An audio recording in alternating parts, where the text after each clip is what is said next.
187 sur la 3e. Silence. Oh, ça n'est pas qu'une question de moyens. Monsieur Pignon. C'est à moi que tu parles.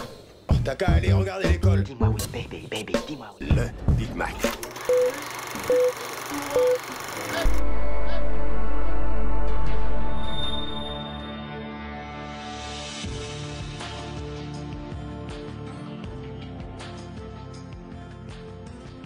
Bonjour, bienvenue dans l'émission 7e art. Aujourd'hui nous accueillons Hakim Isker et Mohamed Belhamar pour leur court-métrage « Je mange pas de porc ». Bonjour Mohamed, peux-tu te présenter? J'ai suivi une scolarité classique jusqu'au bac. Ensuite j'ai fait une option, donc j'étais orienté vers les métiers, vers la médecine. Voilà, donc j'étais jusqu'à un bac plus 5. Je me suis spécialisé génie génétique, effectivement. Voilà, je partais plus pour faire de la recherche. Et parallèlement à ça, effectivement aussi, j'étais sportif de haut niveau en boxe anglaise. Et c'est un moment où il était question de me professionnaliser, où m'a traversé l'idée de monter sur Paris, parce qu'il y avait un club qui était intéressé. Et voilà, et donc c'est une fois à Paris, sur le terrain, que voilà, ma route a croisé celle d'Hakim, et donc la route du cinéma. Et qu'est-ce qui t'a plu dans ces métiers-là pour aujourd'hui en faire ton métier en tant qu'assistant sur les plateaux? Oh là là, énormément de choses, vraiment, plein de choses. Je crois déjà le fantasme du cinéma, on l'a tous, tout garçon a grandi avec des films d'action, avec des choses où voilà, le cinéma c'est une référence dans la construction de chacun, et voilà, à un moment je m'étais dit pourquoi pas, vu que je me sentais super sensible à ce moyen d'expression, parfois plus que d'autres bizarrement, et donc voilà, je m'étais dit pourquoi pas un moment à mon tour essayer d'écrire des choses, de filmer des choses, et faire vivre à un spectateur voilà, toute une gamme d'émotions que moi j'avais ressenties auparavant en tant que spectateur. Et puis d'un coup, voilà, je crois que c'est en 95 quand j'ai vu La Haine que je me suis dit finalement il n'y a pas de barrière, il n'y a pas de barrière sociale finalement. Ce film-là m'a donné l'impression que cet art-là nous était aussi réservé. Voilà, et donc c'est bien plus tard, j'ai pris cette décision-là de me dire tiens, pourquoi pas, tant qu'à faire, tant qu'être en région parisienne, comme on sait que tout se passe ici, au niveau du cinéma. Voilà, ce qui a catalysé aussi ça, c'est la rencontre avec un comédien justement qui a joué dans La Haine, Hubert Koundé. On s'est croisés un jour, il était là sur la commune de Rosny-sous-Bois en 93 pour présenter une pièce de théâtre qui mettait en scène à l'époque. Voilà, on a discuté et puis il a senti une cinéphilie en moi, enfin en tout cas une cinéphagie, puisque voilà, on a parlé beaucoup de films que j'avais vus. Et à un moment, donc, il me parle d'Hakim Isker, qui est une connaissance voilà, je me rappelle plus comment il me l'avait vendu à l'époque, mais voilà, il m'avait parlé de ce jeune homme-là étant assistant réalisateur sur des séries policières qui étaient diffusées à la télé. Et voilà, en me disant, c'est quelqu'un qui est... voilà, il a dû sentir une même énergie et il m'a immédiatement conseillé de démarcher vers lui pour éventuellement réussir, même si on ne se connaissait pas, voilà, obtenir la possibilité d'occuper un poste d'assistant réalisateur dans le cinéma. Bonjour Hakim, peux-tu te présenter? Alors, me présenter, je m'appelle Hakim Isker, j'ai 34 ans, je suis réalisateur. Et avant d'arriver dans le métier, qu'est-ce que tu faisais? Pas grand-chose avant d'arriver dans le métier, je suis arrivé très jeune dans le métier, et que c'était un objectif et un souhait qui était nourri par un rêve d'enfant. Donc je suis arrivé assez vite dans ce métier-là. J'ai commencé à travailler sur les plateaux, j'avais 19 ans, j'étais encore étudiant parallèlement. Et puis très vite je suis devenu assistant réalisateur. Voilà. Sur quoi? En fait j'ai travaillé longtemps sur une série française qui s'appelait PJ. Qui est plus, non, c'est France 2, qui est plus aujourd'hui à la télé. Et surtout j'ai rencontré un type qui s'appelle Gérard Vergès, avec qui j'ai vécu beaucoup d'expériences cinématographiques et que j'ai suivi longtemps avant de voler de mes propres ailes. Donc voilà. Mais sinon, avant, je viens plutôt du métier de l'éducatif et de l'animation. J'ai énormément travaillé avec des jeunes dans des centres de vacances et dans des quartiers. Comment vous vous êtes rencontrés en fait sur ce projet? En fait, comme vous l'expliquait Mohamed, c'est une rencontre. Moi, c'est une rencontre assez basique. Hein, il cherche à me contacter et moi, je suis très attaché au rapport humain dans ce métier. Vraiment très très sincèrement. Et quand je reçois un courrier de la part de Mohamed venant déjà d'Hubert Koundé, qui est une personne que j'apprécie énormément et pour qui j'ai beaucoup d'estime, le rapport est très simple. Et comme par hasard, je rencontre Mohamed et il se passe exactement la même chose avec Mohamed. Et donc du coup, il se passe quelque chose humainement très intéressant et très, très fort et très sincère. Et peut-être un peu plus qu'une envie que de travailler simplement ensemble dans le milieu du cinéma. Il y a quelque chose d'amical, de fraternel qui s'installe assez vite. Et donc l'idée de travailler ensemble, ça coule de source, quoi. Après, voilà. Pourquoi avoir intitulé votre court-métrage « Mange pas de porc » ? Il s'avère que entre une idée enfin en tout cas un sujet qui me parlait beaucoup et qui m'intéressait, et Mohamed, un sujet commun, quoi.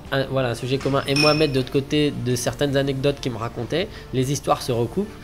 On parle de ce sujet je mange pas de porc, et ensemble on pense y trouver énormément d'intérêt à le faire ensemble. Et là on dit on part là-dessus. Et cette phrase-là, je mange pas de porc, c'est la première qui débarque dans nos discussions, et elle termine en étant le titre du film, comme tout naturellement. Voilà.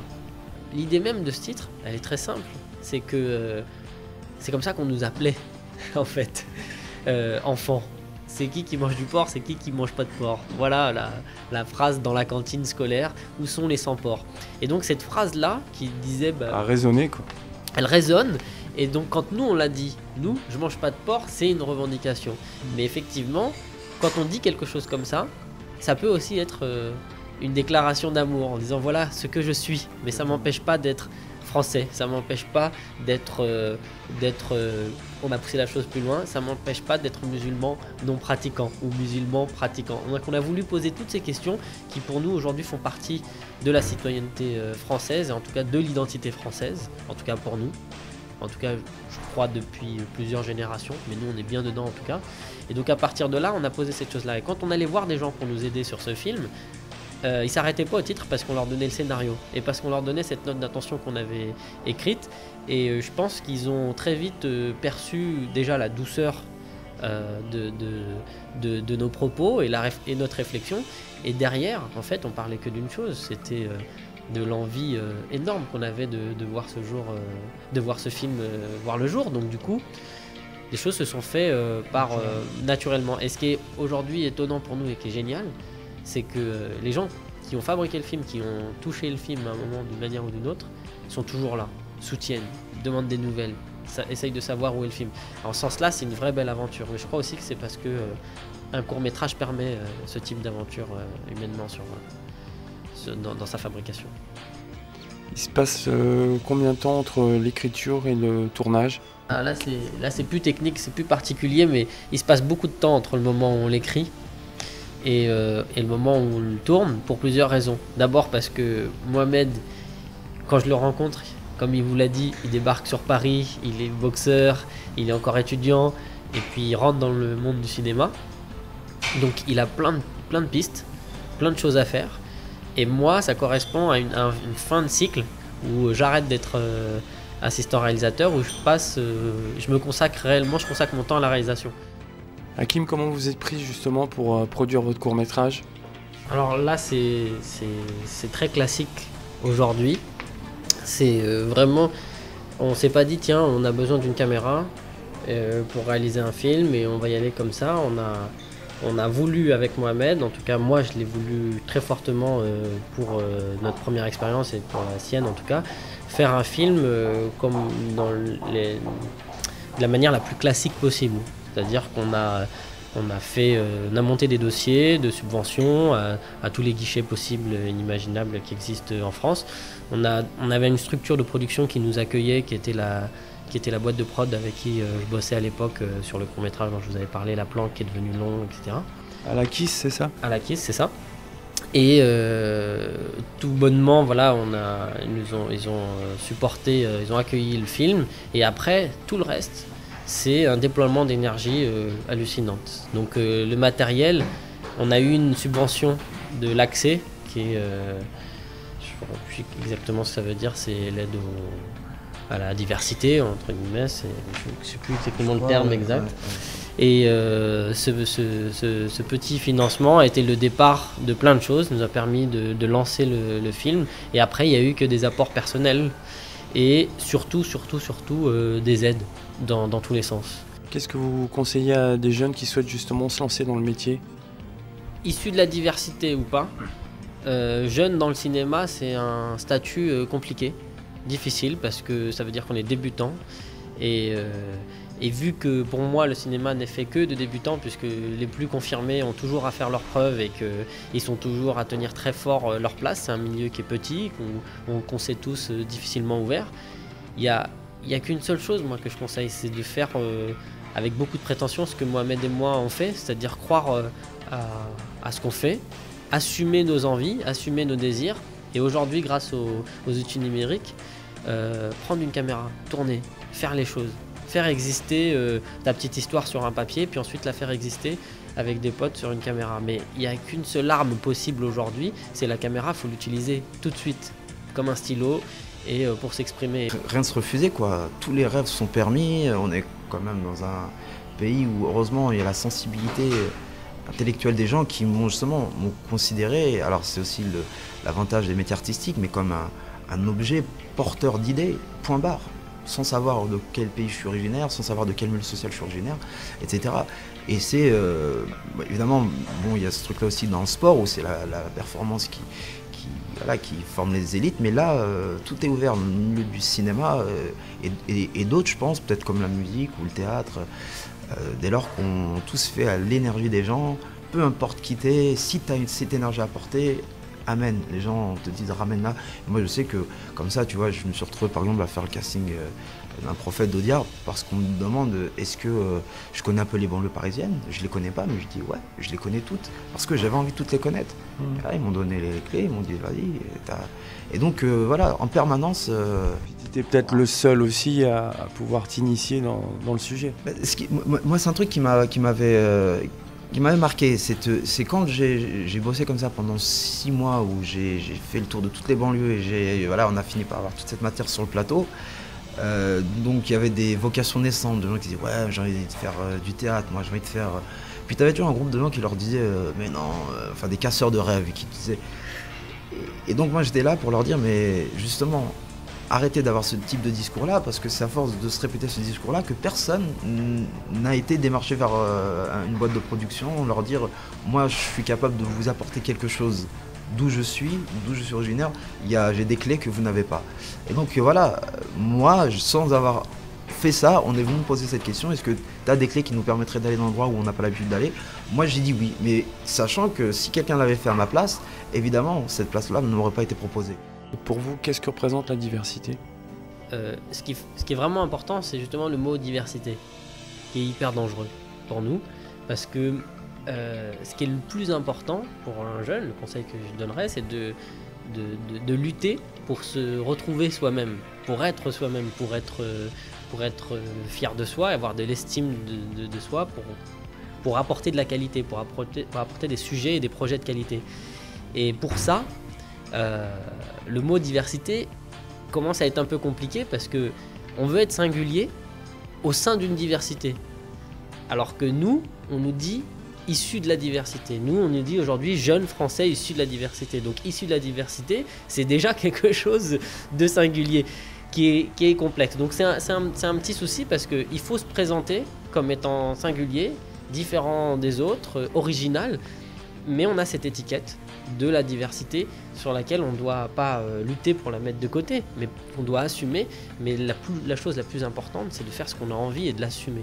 Donc c'est pour ça que c'est pas simple ce truc de la diversité, parce qu'on sait aujourd'hui avec Mohamed très bien qu'on est aussi une source d'intérêt. Il y a un désir aujourd'hui, il y a comme une fascination peut-être même, mais il y a un désir de parler de la diversité, d'aller chercher les gens de la diversité, comme si ça devenait quelque chose de positif à l'intérieur d'un sein négatif, quoi, comme on dit un peu de la discrimination positive. Donc il faut en même temps nous faire notre place en luttant contre ça, même si souvent c'est toutes les structures qui se disent un peu militer pour la diversité qui nous accueille. Et tu vois l'ambiguïté de ce truc-là. De dire aux jeunes, oui, vous êtes rebeu, black, sénégalais, ce que tu veux, mais vous êtes aussi français. Mais avant d'être ces deux choses-là, vous êtes une personne avec des envies. Et donc ces envies, il n'y a qu'une chose à faire, c'est de les écrire. Parce que ce qui prime aujourd'hui, au plus haut, au top du cinéma, c'est soit la qualité, soit le pognon. On n'a pas les armes économiques, donc il faut aller vers la qualité. Voilà. Hakim et Mohamed, merci d'avoir participé à l'émission 7e art, en espérant vous revoir bientôt sur de nouveaux projets. Et tout de suite le court-métrage « Je mange pas de porc ».